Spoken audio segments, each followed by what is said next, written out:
Joseph Stalin. Guys, after reading this book, you really learn how someone like Stalin became the person he became. Learning about his early life, the things that he went through. I mean, guys, crazy upbringing in Russia at that time.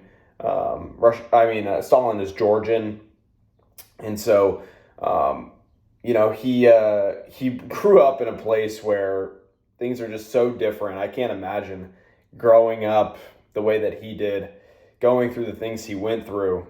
It really puts into perspective how someone could turn into the killer that he was in the 20th century. There's a lot of lessons to learn here, guys. While Stalin was a super destructive person, he was also very intelligent, right? He knew how to move people, right? And that is a powerful trait if we can wield it in the right direction, not in the way that he did, right? So let's just jump right into it, guys. So you learn early on that Stalin was really involved in a lot of criminal activity. So they talk about a bank robbery, and right at the beginning in the prologue, and it says here that Stalin escaped manhunts by dressing in drag. So this is how this came up so many times in the book. I was amazed. There are so many circumstances where Stalin would, wear a dress to escape being arrested by people. So he would escape manhunts by dressing in drag. And it also says here that people were willing to kill people for Stalin, right? Stalin had so much power over people, right? Had so much influence that they would do anything for him, right? And so that they did that whenever they conducted these bank robberies, right? Just listen to him, like, okay, if I have to take people's lives, then that's fine because Stalin said so. Stalin chose a heartless, wandering existence. And essentially, at the end of the prologue, you see that Stalin got away with a major bank robbery. So let's get into chapter 1. Here it talks about his mother. It says that his mother's devotion made him feel like a conqueror, right? His mom was very devoted to him, right? She definitely was abusive and, did some things to him that weren't okay, but nonetheless, his mom was very devoted to him. And then it says here, great men of humble origins are often said to be the sons of other men. And so there was a lot of stuff here about, whether Stalin's dad was his real dad and, a lot of complicated things with his family. Stalin's father was an alcoholic. He was prone to violence. There's a story in the book. I think Stalin was like, I think he was 4 years old, if I remember correctly. Stalin's father picked him up, right, and threw him onto the ground. And Stalin was peeing blood for days after that. Then in chapter 2, it talks more about his family, his father. It says that it was through his father that he learned to hate people, right? Stalin had a deep hatred for his father, right? And rightfully so. His father was a terrible person, abusive. And so that is kind of the origins of Stalin's indifference to people, not caring about their lives, right? Being totally comfortable taking people's lives. And we soon find out later in his life that, he's okay doing that on a mass scale. Stalin, when he was young, got into fights almost daily. It says here he was involved in gang warfare. Now we're in chapter 3.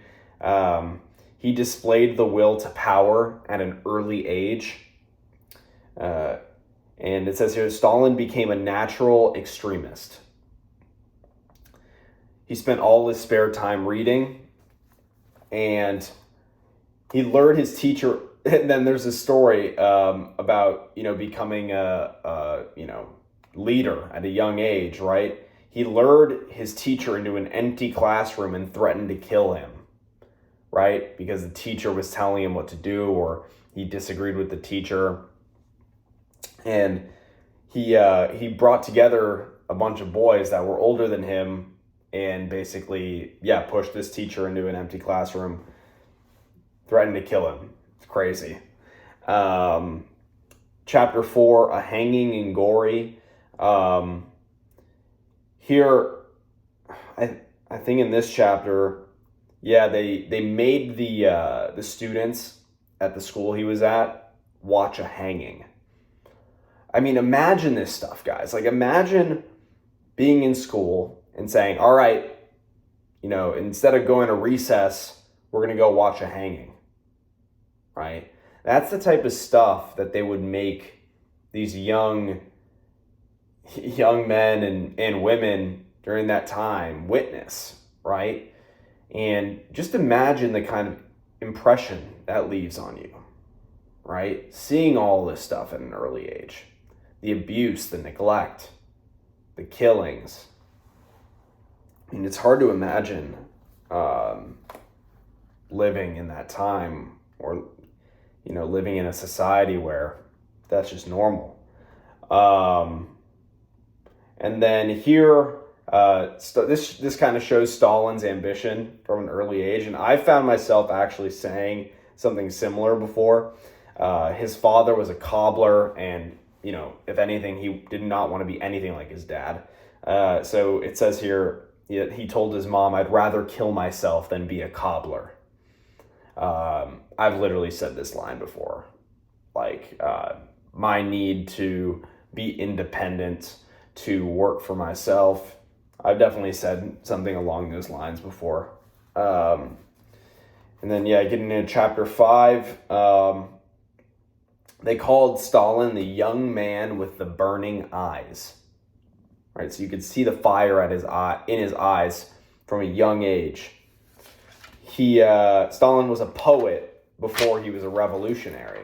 Throughout the book, you'll see many poems that Stalin put together, and I remember that he won awards for it. Like he was recognized by people for his poetry. Chapter 6, Stalin came to regard himself as a special man. He thought it was natural to be the leader and never tolerated any criticism. He started dipping his toes in revolutionary waters around this time. And and here, the battle of the dormitories. Stalin got more daring and defiant by the week, right? He couldn't handle the authority figures over him telling him, what he read or could read or couldn't read, He was always reading forbidden texts, and he would hide it from people and the teachers, and, they'd still find out, but, he was starting to rebel at this time. It says here, chapter 8, he didn't just read books, he ate them. Someone actually said that to me recently. They're like, wow, you devour books, right? Because I like aggressively read, right? I'm not just like reading for fun. I'm reading because I want to accumulate as much knowledge as I possibly can and learn from as many people who have exerted power and influence in this world as I possibly can, right? Do it in a good way, not like Stalin, right? But it's important to learn from people like Stalin, right? To see how someone could turn into that. And I know that I could never turn into something so evil like a Stalin or a Hitler because, just reading about Stalin's early life, I mean, look, I've had things happen to me. I've had some bad experiences, but man, Stalin's upbringing is on a whole nother level, man. I mean, just brutal. totally brutal. I mean, it was a miracle that he was able to survive for so long, to be honest with you. There's many points in this book where he could have died easily. Stalin was a philosophical conspirator from the start. He read Napoleon Bonaparte's memoirs and noted the mistakes he made. See, guys, the greats always learn from the people before them, right? Keen to intensify the open struggle, even if it cost torrents of blood. Chapter 9, Stalin goes underground.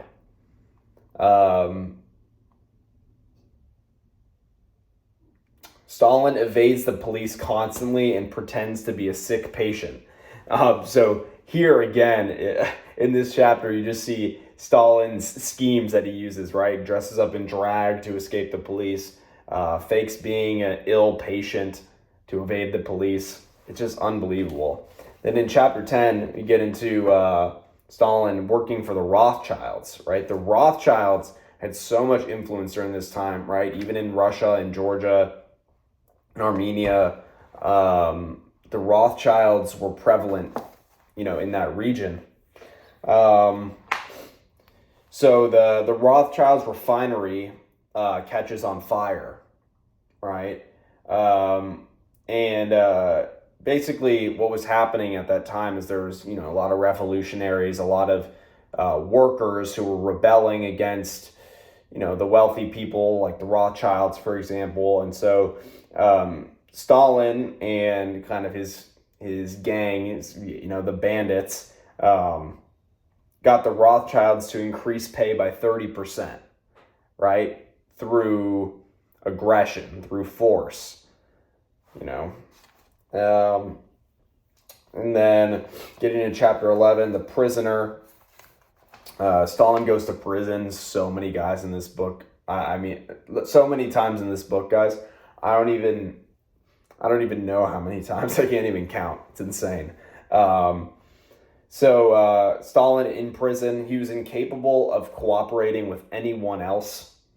And he continued to run his operations from continued to run things from prison. This kind of reminded me of, like the cartel leaders down in Mexico, how they kind of run their operations from jail as well. So even in prison, he had power. He had authority over prisoners and officers, right? People were scared of him. And then getting into chapter 12, this is like one of many times that he got exiled to Siberia. And these are just a few facts about where he was sent, guys. The closest hospital was 1,000 kilometers away at least. This is what I'm talking about when it's like the brutality of his life. I mean, it's insane. Stalin faced 9 arrests, 4 detentions, and 8 escapes. Stalin was a reckless seducer, procreator of illegitimate children, a serial feuder, and a compulsive troublemaker. And, Stalin, most of all, believed that people owed him. People owed him for this mission he was embarking on, right? To liberate the people, right? He believed that people owed him for the sacrifices that he was making, right? And that's how he justified all of his actions, right? He's like, what I'm doing is for the greater good of the people. And then in chapter 13, Stalin really starts to get some, notice from the big people in politics. He got Lenin's attention by writing a letter praising him. And so this is kind of the beginning of, Stalin becoming a Bolshevik revolutionary, right?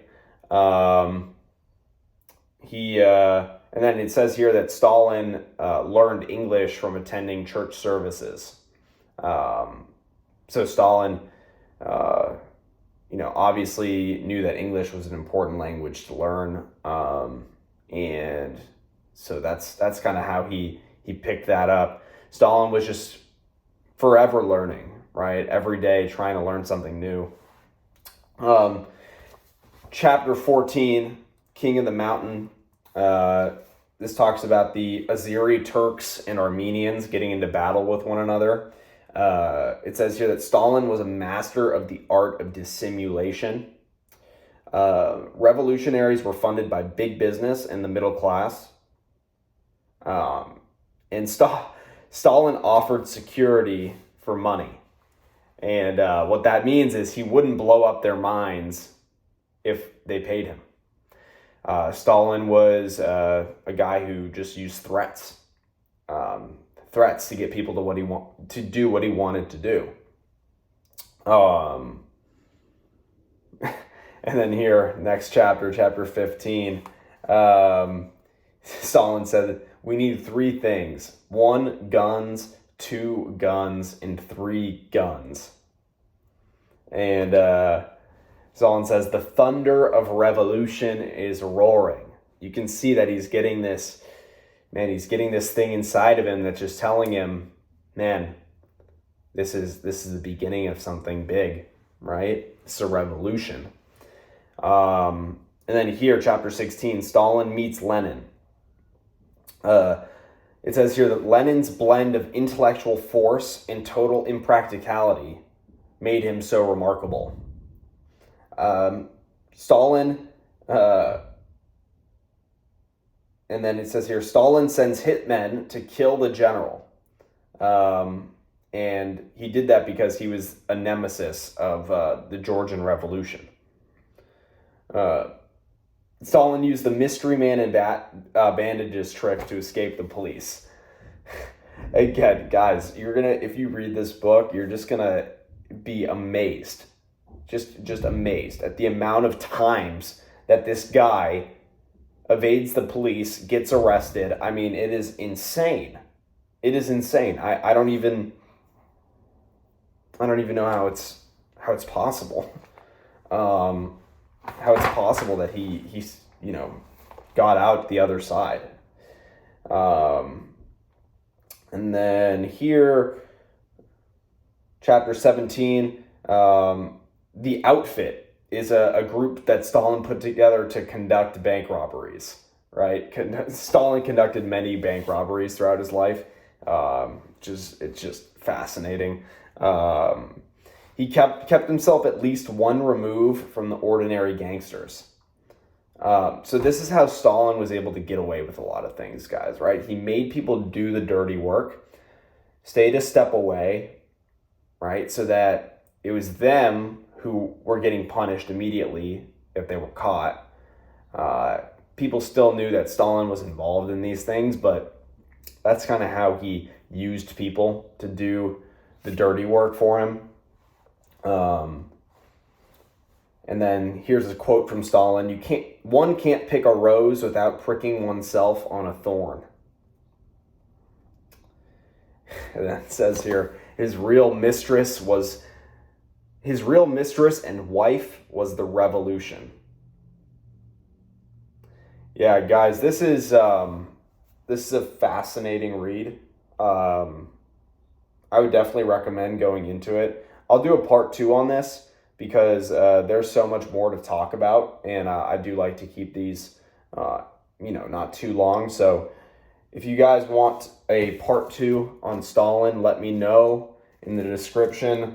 And I'm gonna read now a book of when he came into power. So you can expect a review on that at some point as well. But man, this is dense, a lot of information. The rest of this book, to be honest with you, is a lot more of the same. It's just about how Stalin is, slowly ascending to power, becoming very well connected with Lenin, and more bank robberies, more arrests, banished to Siberia multiple times, many times more. All of the mistresses he had, leaving women, and never talking to them again. Stalin just seems to me like someone who has a very interesting view on human life, and not very emotionally attached to other humans. And that's probably why he was able to commit such atrocities in the 20th century. So there are things that we can learn from him, guys, so that we don't fall into the trap of power, because power is dangerous if we exert it in the wrong way. We need to learn about these people who failed, right? Who did bad things, so that we can be better, that we can avoid those same mistakes, because it is not above us, guys. With power comes, this feeling that you can do whatever you want. And it seems to me that a lot of people are naive to think that that can never be them, but it easily could. So, yeah, let's just be careful. Let's be careful, guys, on this pursuit of success. Once we're at the top, we need to maintain, being good people and doing the right thing. So hope you guys enjoyed. This is Blaze of Cyan signing off. I'll talk to you guys soon. Peace.